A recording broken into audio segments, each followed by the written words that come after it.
ఇప్పుడు పడే వర్షాలకి లోతట్టు ప్రాంతాలన్నీ మునిగిపోతున్నాయి. ఇప్పుడు మనం రాజకీయాలకు అతీతంగా కాకుండా ఎంతోమందిని కాపాడుకునే బాధ్యత ప్రభుత్వానికి ఉంది.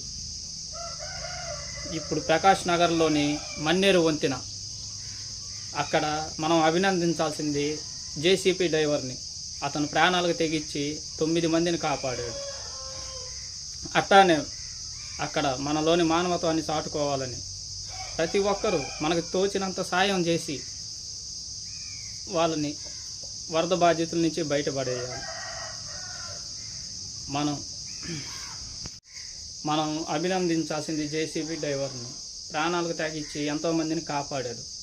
ఒక్క ప్రాణం పోతేనే మనం ఎంత విలవిల్లాడిపోతామో, 9 మంది ప్రాణాలు కాపాడాయి. అతను రిస్క్ చేసి అంతలా వరదలో ప్రకాష్ నగర్లోని మన్నేరు వాగు ఎంతలావున ప్రవశిస్తుందో చూస్తూనే ఉన్నారు.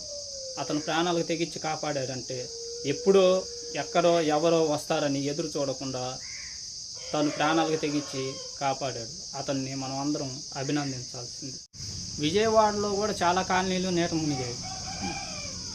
కానీ పెజవాడ కనకదుర్గమ్మ ఉన్నంత వరకు విజయవాడకి ఏం కాదు.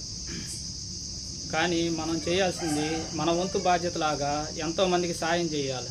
మనలోని మానవత్వాన్ని చాటుకోవాలి. ఇప్పుడు మనం ఏది ఆలోచించకూడదు. వరదల్లో చిక్కున్న వాళ్ళని ప్రభుత్వం చేసేది ప్రభుత్వం చేసిద్ది. మన వంతు బాధ్యతను నిర్వర్తించాలి.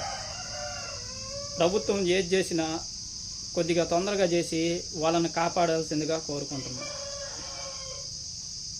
ఇటు వైసీపీ కానీ టీడీపీ కానీ ఇప్పుడు రాజకీయాలకు అతీతంగా కాకుండా మనలోని మానవత్వాన్ని చాటుకొని ప్రతి ఒక్కరిని కాపాడాలని కోరుకుంటున్నాం. వరదలు తగ్గి అందరూ బాగుండాలని.